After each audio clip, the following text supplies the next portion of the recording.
Hello, everyone, and welcome to Operation Hope's discussion on the CARES Act. My name is Brian Betts, and I am the Chief Financial Officer here at Operation Hope. And I wanted to share my insights and knowledge that I've gained in the past 2 weeks over the huge economic stimulus package known as the CARES Act, which stands for the Coronavirus Aid, Relief, and Economic Security Act. And there's two specific topics that we're going to spend most of the presentation today discussing. You'll see acronyms a lot with this legislation, and so I want to give you a little insight into what each of those mean. The first is EIDL. You'll see that name a lot, and that is our Economic Injury Disaster Loan. The other program we're going to be comparing it to is the Payroll Protection Program. A lot of people refer to that as the PPP. So first and foremost, most people are asking who is eligible for both of these programs. So with the Payroll Protection Program, this is eligible for any businesses that have been in operation on or before February 15th of this year. And the main determination will be on employee count. So you need to have 500 or fewer employees. Now, this does not include independent contractors. There was some confusion when the legislation first came out that you could include independent contractors in your employee counts, but that is no longer the case. One of the great things about the Payroll Protection Program is that nonprofits, both 501c3s and 501c9s, and faith-based organizations are eligible to participate in this program. Sole proprietors and independent contractors can also apply for this program, but the main thing is you have to be able to prove that you paid salaries and that you filed payroll tax returns. And this can be evidenced by issuing a W-2s and filing your 941 quarterly tax returns. They do allow affiliations to participate in this program, but they have issued separate guidance on affiliations, and we won't go too much into that specific topic today, but I wanted to disclose that that is an option if you are an affiliate. Now, with our Economic Injury Disaster Loan, it is also available to U.S. businesses, 501c3s, and independent contractors, and they also have the same requirement of 500 employees or less. Next, everybody wants to know, or the question I wanted to know next, is what is the amount of the loan I can apply for? So with the Paycheck Protection Program, they have come up with a calculation that takes your average monthly payroll, and the guidance has been a little vague on what period to use, but as of yesterday, they're allowing you to use either your calendar year 2019 payroll, or you can use the preceding 12 months of payroll. So if you want to use March 31st, 2020 as your ending or 12/31/19 as your ending, you just need to include 12 months for payroll. And you're actually able to take 2.5 times what they define as payroll cost. Seasonal businesses, and if you were not in operation between February 15th, 2019 and June 30th of 2019, they have a different measurement period. So you want to make sure you understand the differences on how you calculate or determine your payroll period. So payroll cost, that's the big driver of how your loan amount is established. So your monthly payroll cost will be your wages, tips, bonuses, commissions, and it also includes your group health benefits and retirement benefits. And you can include payroll taxes, but let me caution you on this. You cannot file for federal income tax or federal Social Security and Medicare tax, normally referred to as FICA taxes, to be included in this calculation. You can include your state and local payroll taxes, which also includes your unemployment insurance. The one caveat they've also made is that you have to exclude compensation in excess of $100,000. So what this means is if you have an employee that is making an annual salary of $105,000, you have to cap that at $100,000. So that $5,000 over is not going to be included in your calculation. They have offered additional clarity that you can include the benefits on top of the $100,000 compensation. So the total payroll cost for that employee, although the wages and salaries cannot exceed $100,000, the total payroll cost for an employee can. The maximum amount they're going to let you borrow, like I said, is $10 million, but it's really based on that average payroll cost For a 12-month period, you get to decide which period you want to use, and it's 2.5 times that. The next loan we're going to talk about is the Economic Injury Disaster Loan. And this amount that they're allowing you to apply for is going to be up to $2 million, and it's going to be determined based upon your need, and you're going to have to display and show proof of that need. And it's also going to factor in your repayment capacity. So like the term disaster loan implies, this is a long-standing program that the Small Business Administration has had, where it is most frequently used for natural disasters. But due to the coronavirus and the economic impact, they're allowing the SBA to factor in this specific disaster into this program. The next section that we're going to talk about is the purpose for each one of these loans. So we'll start with the Payroll Protection Program. So after you receive your loan proceeds, you have to display that you spent the proceeds in accordance with their guidelines.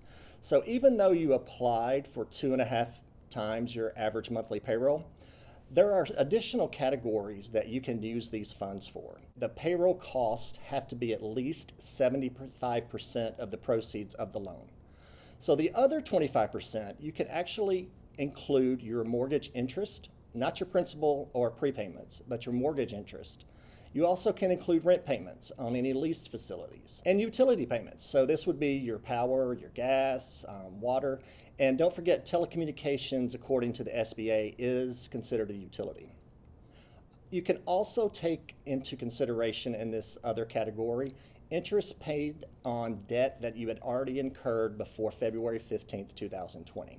This does not have to be a mortgage loan. This can be your typical business loan, any type of loan. You can include that interest payments. A lot of people look towards the Economic Industry Disaster Loan as their first option. They're allowing you to refinance that if you took the loan out within a certain period before the coronavirus impacted our economy. With the EIDL loan, the purpose for that is really for your working capital needs until the economy can get back to normal operations, and any additional increased cost that you may be incurring to obtain your normal materials and supplies that may have been impacted by supply chain interruptions. You can also include expenses that cannot be paid because you lost revenue, if you lost part of your revenue stream. Along with the PPP, the EIDL also lets you include rent or mortgage payments. The next section we're going to talk about is collateral and guarantees. So the reason a lot of people love the Paycheck Protection Program is twofold. The first we'll talk about is collateral and guarantees. There are none. There are no collaterals needed, and there are no personal guarantees. This is guaranteed loan by the Small Business Administration. Now, with the Economic Injury Disaster Loan, there will be collateral taken on loans less than $25,000. So that is important to know, that you are taking a loan and you are putting up collateral up to $25,000. You also will have to have a guaranteed on loans that are greater than $200,000. So this means you're going to have someone signing a personal guarantee on that loan that you will repay that. Now, if you're a nonprofit and you have a board of directors, this will probably make them a little nervous because this will not be covered under your normal directors and officer insurance policy. So you want to make sure that your board is fully aware of your intent to apply for this loan and that they approve, because this is a different type of program. The interest rates, these are also very interesting. So with the Payroll Protection Program, another great point for this is that they are issuing this loan for a fixed 1% interest. So there will be no participation or prepayment fees, and your principal and interest payments can be deferred for 6 months. So this means as soon as you get the loan, you do not have to worry about interest or principal for 6 months, making any of those payments. Now, with the Economic Injury Disaster Loan, the rates are different if you're a nonprofit or if you're a for-profit business. For-profit businesses will have an interest rate of 3.75, and for nonprofits, it gets reduced down to 2.75. Like with the PPP loan, there are no participation or prepayment fees, but the principal and interest payments are deferred up to 12 months. So if you get this loan proceeds, you don't have to worry about making a payment for up to 12 months. The terms on both of these loans are different as well. So the Payroll Protection Program term will be for any amount that is not forgiven. You will have 2 years to pay that back. Now remember, the first 6 months is deferred, so you don't have to pay that. With the economic injury disaster loan, the loan term cannot exceed 30 years. So you're really looking at more of a long-term financing solution if you're going towards the EIDL program. And what we've all heard about and we're all so excited about is the forgiveness aspects of each one of these programs. The Payroll Protection Program is 100% forgivable, and that includes both principal and interest. But there's a caveat. Once you receive the funds in your bank account, you have 8 weeks to spend those funds on allowable activities. Now, when you fill out your loan application, it's going to ask you, are you intending to use the loan proceeds for payroll? And it will also include rent, interest, utilities, and you're going to have to identify that you're going to use the loan proceeds for these categories. So be careful when you're filling out your application so that you identify all the sources you intend to use the funding for, so that you have that flexibility when you're reporting back how those funds are used. They also have another interesting caveat in there that you must maintain your employee counts and you cannot significantly reduce your employees' wages. Now, everybody knows that with businesses, there's the potential for someone to leave, and would that impact you as an organization if you had turnover? And the answer is they want you to rehire as quickly as possible. Now, also to be forgiven, remember we said that only 25% of the loan amount can be used for non-payroll cost. Now, if you also applied for the EIDL loan, a lot of people got excited as soon as they heard you could get up to $10,000 within a couple of days in your bank account as a one-time forgivable loan through this program. They will take that $10,000 if you received it, and they will not forgive that amount because you've already received that from the federal government. Now, with the EIDL, up to $10,000 of the proceeds, if used on qualifying expenses, will be forgivable. So just remember, with the Payroll Protection Program, we love that word forgiveness, but you have 8 weeks to spend it on eligible items that you applied for.